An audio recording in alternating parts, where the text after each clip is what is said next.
morning, my name is Josh from CyclonesOZ, and here is your detailed weather forecast nationwide for Friday, May 23rd, 2025. A lot to get through today. A powerful low pressure system located into the southwestern part of New South Wales is funneling in some intense rainfall into the central regions of the state and now into the southeastern parts of the state, with the Metro and the Hunter regions currently picking up some extremely heavy rainfall accumulations this morning. There's a strong low pressure system to this system's north as well, continuing to funnel the rainfall further south, and I'll get all the details on these systems coming up in the next couple of minutes. If you are brand new to the channel, please consider subscribing and also leave a like on the video while you're at it, but let's get stuck straight into things this morning.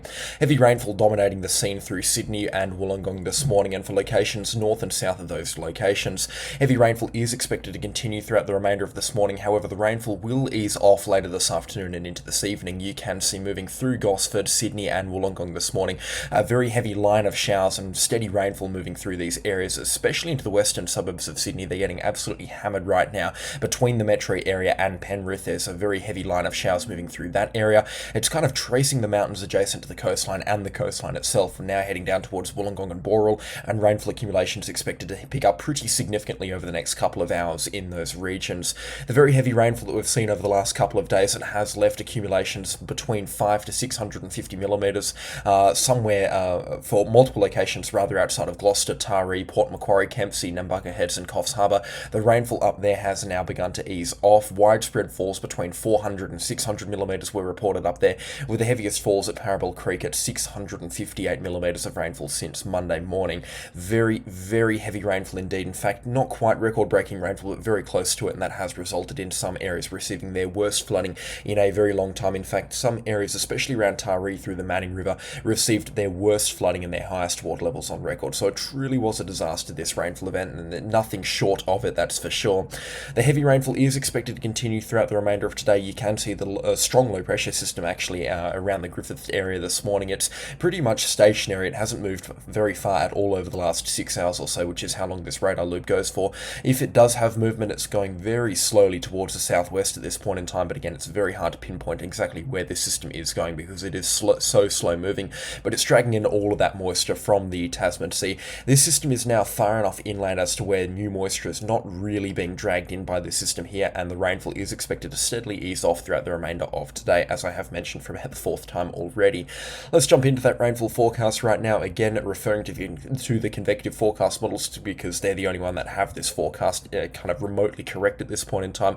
Like I've said, very heavy rainfall moving through the Sydney area, especially into the immediate western suburbs of Sydney, with about 45 to 50 millimetres an hour rainfall rates being picked up there. There will still be some heavy lines of rainfall coming through for these areas throughout the remainder of today. You can see Wollongong expecting a few heavy showers until later this afternoon and into this evening, and then a very heavy line of showers is expected to develop south of Wollongong through Jervis Bay, Ulladulla, Batemans Bay, Narooma, and then down towards Mallacoota on the Victorian side of things. We'll be seeing some very heavy falls there later tonight. Briefly heavy falls, but still some very heavy rainfall expected nonetheless. And then as this low pressure system slowly begins to fall apart, moving south into Victoria, we're expecting this rainfall to be pushed further out to sea and then south into the Tasman Sea and then eventually off towards New Zealand.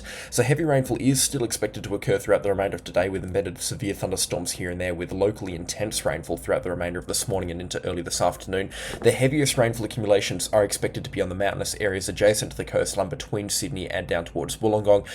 The rainfall was initially going to be a concern for the Warragamba Dam area, with some very heavy falls that could fill the dam quite significantly throughout the remainder of this morning, but it looks like the rainfall is now funneling in just a little bit further towards the east of the dam, but there will still be some pretty significant contributions to rivers and creeks flowing into the Warragamba Dam, which could cause some sharp water level rises there as well. However, I don't believe that it is going to be a concern at this point in time. We'd need at least triple the forecast rainfall accumulations for water levels in the Warragamba Dam to be a significant concern, so I don't feel that that is a significant concern at this point in time. And like I said, rainfall pretty much, for all intents and purposes, clearing out of New South Wales throughout early tomorrow morning and into tomorrow afternoon. There will still be a few showers here and there through the high country, which could turn to snow briefly, but at this point in time, heavy rainfall clearing out after about 8 or 9 o'clock tonight. Still some significant rainfall accumulations on the forecast. This is over the next 24 hours here. Just today, you can see rainfall accumulations still expected to be quite heavy as per the convective forecast modelling here. This is kind of, think of it as a worst case scenario. The convective forecast always has the heaviest possible rainfall, but I'm still expecting falls between 100 out to 175 millimetres here into the southeastern corner of New South Wales, with widespread falls between 25 and 75 millimetres expected outside of Mallacoota. Narooma, Ulladulla, Bateman's Bay, and then up towards Wollongong as well. We will also see some heavy rainfall out towards Captain's Flat, even as far inland as Canberra, and through some of the high country falls. Up to 50 millimetres are possible for those regions as well. And then on top of the 70 or 80 millimetres that Sydney and surrounding areas have received over the last couple of hours, we'll likely see a further 50 or 60 millimetres coming in for those regions as well.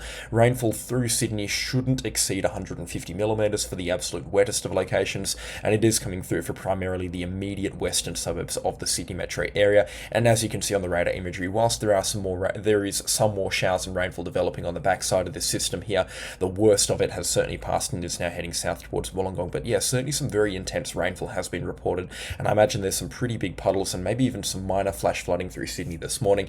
It certainly was a very, very wet night, that's for sure. But zooming out, you can see this system here dominating the New South Wales and, for all intents and purposes as well, the Victorian weather scene. It's this cold front here that's going to save New South Wales from receiving any further significant rainfall. This cold front that blew through the southwest of Western Australia right now, it is reasonably strong, and it's going to be pushing and dragging this system further south and then further out towards the east into the Tasman Sea through later tonight and into early tomorrow morning. But just to recap on it just briefly, the reason why we had so much rainfall across the New South Wales mid-north coast and into the Hunter region was because of the abnormally warm sea surface temperatures here. I can't show you the anomalies using this program here, windy.com, but you can see that raw sea temperature numbers, 24 to pushing 25 degrees Celsius in places here, far above average, especially for this time of the year when we're starting to see the sea temperatures cool dramatically. We should be looking at numbers between 22 to 23 degrees Celsius, and even though the difference between 22 to 24 degrees Celsius, you can't even feel it with just your physical touch, the amount of water, the amount of energy that the water holds as a result of that 2 or 3 degree temperature increase it's an immeasurable exponential function. It really is very significant indeed, and that's why a tropical cyclone over sea temperatures of 26 degrees Celsius doesn't perform as well or anywhere near as well as a tropical cyclone over waters of 28 or 29 degrees Celsius. The energy in the water in that 2 or 3 degrees Celsius sea temperatures is, think of it as about 100 times more dramatic. If there is a proper equation, let me know in the comment section down below. I'm not aware of one, but it is around that 100 times figure, I would imagine. So again, so much energy, so much evaporation coming off the New South Wales waters from the East Australian current, and it hasn't really cooled the East Australian current off either, which is a little bit of a concern. So it's good news that we're not seeing any further rainfall into the short-term forecast period or any further low-pressure systems developing off the New South Wales east coast into the short-term forecast. But if we were to see another one, then the same thing could happen again, and that's why New South Wales has been so wet over the last couple of months, is because the sea temperatures have been far warmer than usual. Anyways, that will do it for New South Wales's immediate weather forecast. We do still have a bit of rainfall to be talking about, but it is mainly over west and, believe it or not, up north. We'll start off with the cold front forecast because that's relevant for South Australia, Victoria and Tasmania as well. Last night we had a relatively strong cold front, certainly the strongest cold front we've had for about 7 or 8 months, blow through the southwest of Western Australia, and it has delivered some healthy rainfall accumulations as a result. My personal weather station has picked up 13 millimetres of rainfall, with widespread falls between 8 to 12 millimetres around the Perth metro area, and falls as heavy as 25 millimetres into the immediate southwestern corner of the state. Now, for those over in New South Wales who have been picking that rainfall up on an hourly basis, don't laugh at us, but this is our best rainfall that we've had for the last 7 or 8 months or so, widespread speaking for the southwest of Western Australia, and it is quite exciting to see because it certainly means that winter is about to break for the southwest of WA. Pushing the forecast forward, showers expected to be heavy at times across the south coastal regions before clearing briefly through tomorrow. They'll return again tomorrow afternoon and evening as another weak cold front brushes up from the south into Sunday morning, and rainfall continuing for the Perth metro area through Sunday, clearing again for some very cold mornings Monday and Tuesday across the widespread regions of Western Australia. A strong high pressure ridge is going to dominate the scene out to about the 31st of May before another stronger cold front comes through between the 31st and the 1st of, or the 31st of May and the 1st of June respectively, and another cold front belting through on Monday the 2nd of June by the looks of things, and this one looks like it's going to really pack a punch. So some strong cold front activity really looks to be building from the 1st of June or the 31st of May-ish, moving through the first week of June, and it looks like we're going to get that positive swing to the southern annular mode, and that means that we're going to get some violent winter weather occurring across the southwest of Western Australia. Very exciting to see, that's for sure. I've missed this type of winter weather, and severe weather certainly on the forecast now after the 31st of May for the first week of June. Some very robust rainfall accumulations also on the forecast here. Whilst I don't think 200 millimetres is going to come into fruition, it gives you an idea that we are expecting some strong cold front activity. So for the first week of June, Rainfall accumulations as high as 100 millimetres along the coast can be expected. Into the Darling Range, it could be as high as 125, pushing even at 150 millimetres of rainfall, and then out into the wheat belt as well, and into the southwest corner of Western Australia. Some of the agricultural districts, falls between 25 to 75 millimetres also look to be possible. That would be fantastic rainfall, exactly the type of rainfall that we need. And generally speaking, when we're talking about this type of rainfall at this point in the year, it's followed by a week or two of dry weather. So farmers and those in the agricultural regions of Western Australia, get that seed ready and get planting into the second week of June. I know it's going to be a very late start to the cropping season, but it looks like winter is going to run maybe about 2 or 3 weeks later than usual at this point in time, and that's exactly what we're seeing here. Winter normally starting into the first couple of weeks of May, but we're seeing this winter really begin its violent onset, by the looks of things, for lack of a better term, into the first week of June. Some significant weather is possible and expected across the southwest of WA if this comes into fruition. And again, I'll give you an idea looking at the wind accumulation. So strongest wind gusts in the selected period of time, the first week of June, as strong as 115 kilometres an hour by the looks of things. So again, very strong wind gusts can be expected if we do get some strong cold front activity blowing through these areas. And just by extension, winter weather normally means more rainfall for South Australia, Victoria and Tasmania. And whilst not a whole lot is on the forecast at this point in time, falls between 10 to 25 millimetres widespread through the agricultural regions of South Australia, and falls between 10 to 15 millimetres also expected through pretty much the entire western half of Victoria. Whilst that's not necessarily fantastic rainfall, that's for sure, any drop at this point in time of rainfall for Victoria and South Australia is literally liquid gold at this point in time.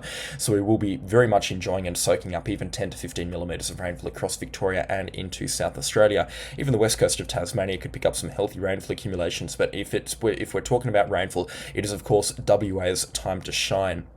We have had a bit of a reduction in the rainfall accumulations into the longer range forecast, suggesting that heavy rainfall across the northern parts of Western Australia, but that's mainly because the rainfall is now expected to come through in a more brief kind of fashion here between the 26th down to about the 30th of May. We're not expecting long tracked rainfall events moving through the northern parts of Western Australia. So between Monday, Tuesday and Wednesday, when we see the arrival of a low pressure system into the northwest of WA here, definitely around the Pilbara and the Kimberley region, somewhere between Port Hedland and Broome, heavy rainfall can be expected along the coastline, with falls between 100 to 150 millimetres expected around Badgingarra and Wallal.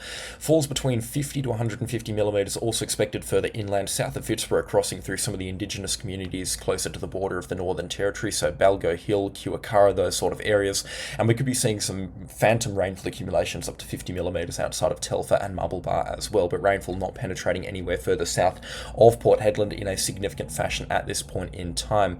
This rainfall is going to come through pretty quick, especially through Monday and Tuesday. Rainfall developing actually Sunday night, but really streaming through Monday and Tuesday, and it will come through in the form of very heavy rainfall bands through Monday and into Tuesday. Powered by a bit of a low pressure system, but mainly kind of mid-level moisture streaming through from the Indian Ocean here. Significant rainfall accumulations possible on Monday and Tuesday, and we could be seeing some minor flooding here and there. And then the rainfall drying out briefly through Wednesday, Thursday and Friday, and then with the return of strong cold fronts, we could be seeing some more mid-level moisture training in through the first week of June, and some rainfall could also be expected to top up those rainfall accumulations and add to the rain gauges out into the first week of June as well. But the majority of the rainfall, about 80 or 90% of the rainfall that's going to come through in the next month or so, will come through between Monday and Tuesday, and it will be very heavy at times across northern parts of Western Australia. The heaviest falls expected through Monday morning. Any questions or comments on any weather event happening around Australia, let me know in the comment section down below. We haven't talked much about Queensland, but there is going to be some stuff happening there into the first week of June, so I'll refer to Queensland in tomorrow morning's forecast update. If you have enjoyed this one, then please do let me know in the comment section down below. Leave a like and subscribe to the channel if you haven't already. The support lately has been much appreciated. A special shout out, of course, to the channel sponsors. Their names are on screen right now, and again, I couldn't run the show without them, so their support is always much appreciated. That is going to be all from me today, and I'll catch you all at the next storm. Goodbye.